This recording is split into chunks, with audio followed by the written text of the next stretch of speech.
What's going on, guys? We are back here with a deck tech.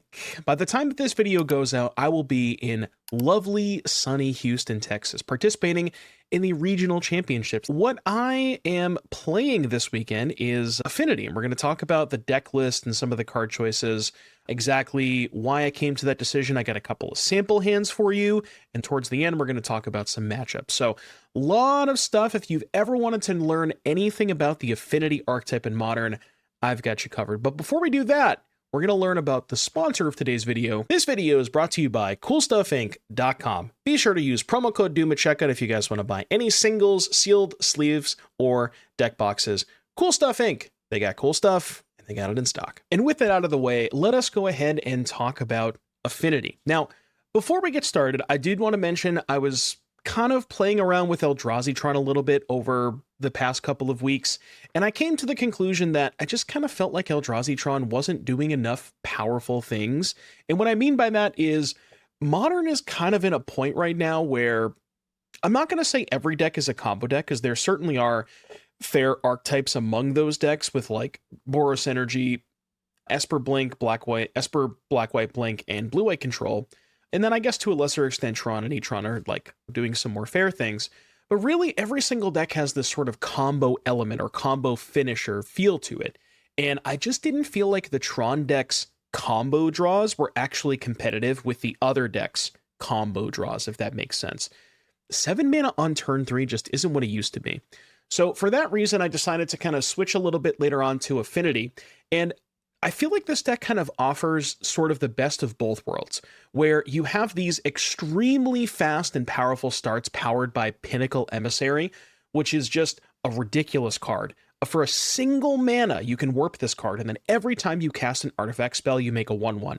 So you have some very powerful draws where Pinnacle Emissary combined with, count them, yes, that is 20 artifacts that you can cast for 0 mana, which, by the way, it's more than people usually play, and there's a reason for that. But you compare that with stuff like Kappa Cannoneer. You can cast this card as early as turn 1, and you can imagine a card that has Ward 4 on the first turn of the game, pretty hard to interact with. But this deck also has a ton of staying power. Cards like Thoughtcast, which is just a 1 mana draw to, Urza Saga, which can produce 2 tokens and get an extra permanent from your library into play. So you have sort of this extremely fast element with Pinnacle Emissary and Kappa Cannoneer, but also just a ton of staying power with the combination of Thoughtcast, Urza Saga, and to a lesser extent, weapons manufacturing. So as far as the composition of this particular Affinity deck that you see in front of you, most of this is pretty standard stuff. I think the big decision is whether or not to play weapons manufacturing. And that is sort of a pretty big point of contention, where the reason I like weapons manufacturing a lot is mainly for 2 reasons.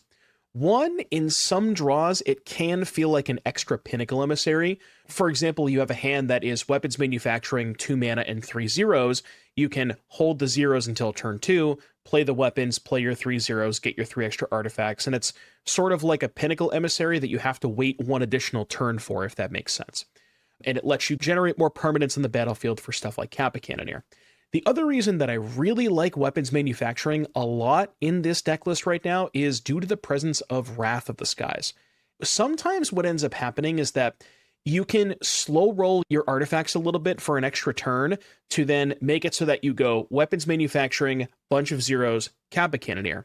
And then even if you get Wrath of the Skies, if you presumably have 3 or 4 weapons tokens in play, you're dealing your opponent 6 or 8 damage, and there's a good chance that if not lethal, the Kappa is going to be almost a guaranteed 2-turn clock from there, because the Kappa doesn't die to the Wrath of the Skies, but your weapons tokens essentially take 1 full turn off the clock. Another thing is that a lot of the decks that are playing Wrath of the Skies are creature-based, stuff like Boros Energy, Esper Blink, and if they Wrath you, where you have a bunch of weapons in play, say they Wrath you for 0 with some 1-drops, you can just use the munitions tokens to just ping off their board, and you're at more of a stalemate rather than just them essentially one side wrathing you. So that's kind of why I like weapons manufacturing a little bit more. The other big decision is the number of zeros. As I mentioned, a lot of people are playing usually 2 less zeros. Some people play 3 Memnite and 3 Engineered Explosives. which, to be fair, isn't always a 0. You can play this card for 1 mana, which you frequently do against stuff like Amulet. But the reason I wanted the extra zeros is, again, the speed of the modern format right now is at a point where you need to be doing something extremely powerful in the first couple of turns in order to compete with some of these broken decks. And I just kind of felt like every single hand, I always wanted one more 0 mana artifact. And that's kind of why we ended up adding the extra explosives and the extra Memnite. As I mentioned, explosives, this looks like a 0 mana artifact and certainly can function like that, but it does so much more. It can be a way for you to pop a bunch of your own manufacturing tokens if you need to do that. I've definitely set up some kills with just, here's a bunch of zeros, slow roll the explosives for a turn until I have mana untapped, play the explosives for 0 with 2 mana untapped, and they can't respond to it, because if they do, I'm just going to pop it. And also, you can frequently explosives for 1 against decks like Boros Energy, even Amulet Titan, which you wouldn't normally expect.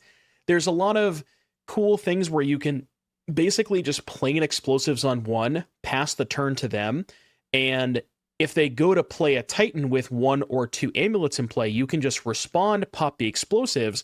They can't give the Titan haste now, and you're almost guaranteed 1 extra turn, which you wouldn't normally get against a deck like Titan. So that's kind of why we like that.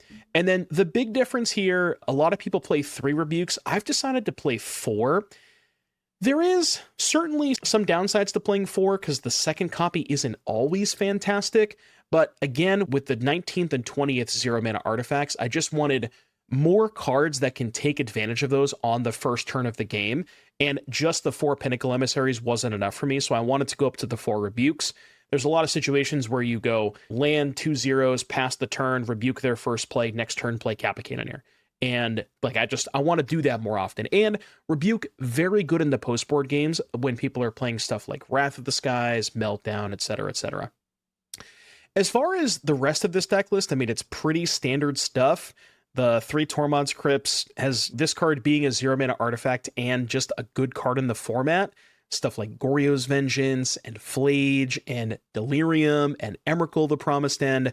There's a lot of things that Tormod's Crypt does. Even against Amulet, you can stop their Aftermath Analyst stuff, which comes up quite a bit. The Saga package of Spellbomb, Boots, Pithing Needle, and Shadow Spear. There's no Springleaf Drum. Most people who are playing this version play 1 Springleaf Drum. There are versions that play 4 drums and 4 ornithopters.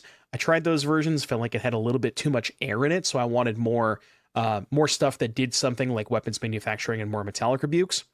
But no drum, because without ornithopters, the drums are a little less consistent, so didn't really feel like the drum was necessarily... I wasn't fetching it that often, so I decided to cut the drum for the 4th rebuke. And then the last thing I want to mention is the mana base. A lot of people do play fetch lands, 1 Steam Vents, 1 Island, 1 Thundering Falls. If you wanted to play the fetch land mana base, I think that would be okay. I would just strongly recommend against the Thundering Falls. I mean, Prowess is certainly an archetype as well. I've certainly voiced my opinions about the Thundering Falls and Prowess. This deck can't really afford to play a tap land. And the number of times that I had Thundering Falls in my opening hand and lost the entire game because of it was definitely greater than 0. So having the ability to have all of your lands come into play untapped was fantastic. And Fiery Islet kind of accomplishes the same thing as Thundering Falls anyways, because later in the game, you can just use it to get a redraw. So it kind of functions as the same thing. So that's pretty much it for the main deck. Nothing too crazy to note here. We'll talk about the sideboard briefly. You have, we're going to talk about the matchups in detail. So this is the sideboard. Here it is. The one thing I will mention is the 1 Void Mirror. I wanted an extra card against Tron. The 3rd Consign, some people play 2, but I really like 3 because when this card comes in, it's one of the best possible cards you can imagine. And then the Amulet Hate, 2 Blood Moon and 2 Ashiok. I like the split of Moon and Ashiok because the Amulet decks are very good at answering enchantments with stuff like Boseiju. So I think having a split of Blood Moon and Ashiok, while it seemed like it might be a little hateful towards Titan, there's a reason for that. It's one of your worst matchups. So that is kind of the genesis and sort of the explanation about the card choices. Let's go ahead and take a look at a couple opening hands, shall we? So the first hand we have here is, so now I will say the regional championship is open deck lists, so This is going to be a little bit different because all three of these were unknown. You don't have open deck lists on Magic Online, unfortunately. Maybe that'll come with the new update. But take these with a grain of salt because you would certainly consider keeping these in specific matchups. But the first hand here is on the draw, unknown, presumably. You see here we have a couple of zeros, an Aether Spellbomb, Weapons Manufacturing, Urza Saga, and a couple of other lands. Now, at first glance, this hand might seem reasonable. You have a couple of zero-mana artifacts to pair with Weapons Manufacturing. You have an Urza Saga that can start popping off, make tokens. You have an Aether Spellbomb for a little bit of interaction. This might be a bit of a hot take, but I actually mulligan this hand. Now, I will say, I think there are certainly matchups where you can keep this if your opponent is doing quote-unquote fair things, like if I knew they were playing Boros Energy or Blink, maybe Gruul Eldrazi, potentially E-Tron, but probably not E-Tron, because E-Tron's not doing fair things, I would say. But against combo decks like Amulet Titan and Neoform and Belcher and Esper Goryo's, I just don't feel that this hand is fast enough. And you have to really, with a hand like this, you got to really understand the ceiling of your deck list. Your deck is capable of producing a turn 1 Kappa Cannoneer on a mulligan to 6. Now, probably not likely to happen because those draws are very few and far between, but even something like a turn 2 Kappa Cannoneer or a turn 1 Urza Saga Mox Opal hand that makes constructs on turn 2. On the draw, you have to be a little bit more aggressive with your mulligans. On the play, however, I would certainly keep this in a variety of matchups because on the play you have that extra turn to develop. You can go turn 2 weapons, play the zeros. But on the draw, I think this hand in a lot of matchups is a mulligan to me. One more hand for you. This one, we are on the play. So this one is Urza Saga, Spirebluff Canal, Sink into Stupor, which is effectively a land. And then a Pinnacle Emissary, a Weapons Manufacturing, a Thoughtcast, and a single 0-mana artifact. Put your guesses in the comment section down below whether or not you would keep this hand. Now that we've gotten through that, I would mulligan this hand. And the reason for that is there's only one 0-mana artifact. And again, going back to what I was saying earlier, you really have to understand the true power level of your deck list. Now, I think this one is close. I definitely agree with that statement. But I just think that with only one 0-mana artifact, basically if you replace the Weapons Manufacturing or the Thoughtcast or even the Sink into Stupor with a second 0-mana artifact, I would probably keep this hand. But with only one, this hand does not have the potential for a turn 2 Kappa if you draw it. It does have the potential for a turn 2 Thoughtcast, but say you're playing a combo matchup where some matchups you do want to play Urza Saga on the first turn to search for that artifact as fast as possible to get it into play before your opponent can present a combo. In that situation, you are not deploying the Pinnacle on turn 1. You're probably going something like turn 2 Weapons Manufacturing Memnite, and then turn 3 you're getting your artifact and you just don't have enough stuff in play. So for that reason, again, the ceiling on this deck is relatively high, so I tend to mulligan a lot more aggressively with this deck. And again, you sort of have to understand Modern is most of the time a format about people doing degenerate things. Now, again, another one of those great examples, if your opponent's doing something fair, if they're Boros or Esper Blink or Blue Eye Control, maybe I'm more likely to keep a hand like this. But against people who are trying to kill you on turn 3, this one's not going to be good enough. Now that we've talked about some opening hands, let's go ahead and talk about some specific matchups for the people who are interested in playing this deck, maybe this weekend in the RC, to give you an idea of how I approach each individual matchup. Let's go ahead and start with Esper Goryo's Vengeance. So in this matchup, I remove 3 Engineered Explosives and 1 Shadow Spear, and I board in 1 Mystical Dispute, 1 Force Negation, and 2 Blood Moons. Now, Blood Moon, maybe a little bit worse when your opponent knows about it in open deck lists. Granted, most Affinity decks play Blood Moon, so even if there wasn't open deck lists, they'd probably assume you have it. But the thing I like about Blood Moon is the Esper Goryo's deck is a lot about Thoughtseize into Psychic Frog. And if they want to Thoughtseize into Psychic Frog and have access to white mana, they have to get at least 1 shock land. And in those sort of situations, they may not be able to play around Blood Moon because they also want to hold up Ephemerate. Sometimes they need blue and white on turn 3 for Riddler Ephemerate. plus the Psychic Frog on turn 2. So their deck just has a lot of mana constraints and reasons for them to not fetch basics. Only one Force of Negation, because the game certainly can get grindy.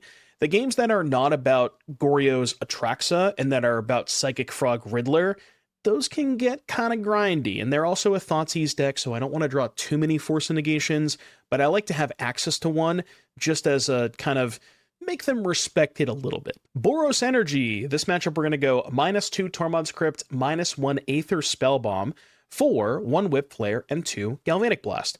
Now, something that I didn't mention when I was talking about the card choices before is the decision to split 2 Blast and 1 Whip Flare as opposed to 2 Whip Flare and 1 Blast. The reason for that is you want to be as mana efficient as possible against Boros, because I don't know if you've looked at the mana curve of a Boros deck lately, but their average mana cost is 1.1, it feels like. They don't really have a lot of expensive cards. So you kind of want to try to keep pace with them as much as you can. And there's a lot of situations where they keep hands, especially when they're on the play, that sort of rely on Ragavan. And you don't want to be stuck with a Whip Flare on the draw instead of a Galvanic Blast if they have a turn 1 Ragavan. Also, if you have multiple Whip Flares, they can like position themselves post-board a little bit better. They can sort of try to play around it a little bit, especially because their sideboard cards are so backbreaking that they don't really have to deploy more than one threat at a time if they know you have a pile of Whip Flares. And then the most important thing probably is the presence of Clarion Conqueror, where you need to be able to get that card off the battlefield, and Whip Flare doesn't do that, Galvanic Blast does. So that is the reasoning behind sort of those card choices and the way that I sideboard against Boros. Against Mono Blue Belcher, we are making quite a few changes. We're going to be removing a Claws of Gix, an Engineered Explosives, an Aether Spellbomb, a Shadow Spear, and 2 Weapons Manufacturings, that is 6 cards, for 3 Consigned to Memory, 2 Force of Negation, and 1 Mystical Dispute. So I think you can understand why the cards that we're bringing in are good, right? Consigned to Memory counters Lotus Bloom and Belcher. Force of Negation counters Belcher. Mystical Dispute counters Belcher. You get the point.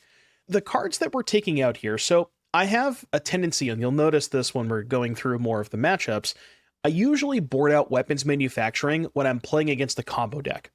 Now, there might be a little bit of disagreement on that, but the thinking and the theory behind that is you typically don't have time.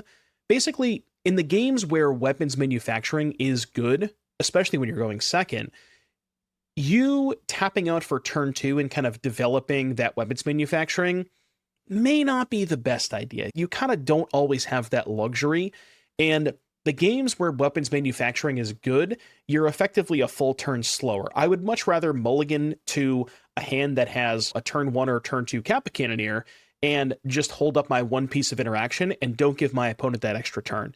So that's why I'm boarding out the Weapons Manufacturing and the Claws of Gix, and then the other stuff, Aether Spellbomb, Shadow Spear, not doing a lot here. One thing I will mention, Tormod's Crypt, actually pretty good in this matchup because it has the ability to cut your opponent off of utilizing Tameshi, so keep in mind. The Affinity Mirror, not a lot of changes here. We're going to be cutting 2 Tormod's Crypt for a Mystical Dispute and a Vandal Blast. Not a ton to say about the Affinity Mirror, as you can probably imagine, heavily relying on the die roll and whoever has Kappa Cannoneer first, which you'll notice there's not a ton of recourse against. Sometimes you can cheese them with the 1 Vandal Blast. Sometimes you can have your 1 Mystical Dispute, but really at the end of the day, it really just is about play draw and whoever's opening hand is better. So this is definitely one of those matchups you want to mulligan very aggressively in. Eldrazi-tron is a matchup we're going to be doing a lot of changes here. So 1 Claws of Gix, 2 Tormod's Crypt, 2 Engineered Explosives, 1 Shadow Spear, and 2 Weapons Manufacturing out of here. And the cards we're going to be boarding in are 3 Consigned to Memory, 2 Force Negation, 2 Blood Moon, and a Void Mirror. So this is maybe one of the matchups where I shouldn't be boarding out Weapons Manufacturing because the games can tend to go a little bit longer. But I typically think if the game is getting to that point, you're pretty heavily unfavored, on top of the fact that Weapons Manufacturing is actually not even good against Karn, because Karn turns off your ability to use Claws of Gix and Engineered Explosives to pop the weapons tokens, and they're not playing anything like Wrath of the Skies or Meltdown. They're turning your artifacts off by just utilizing Karn.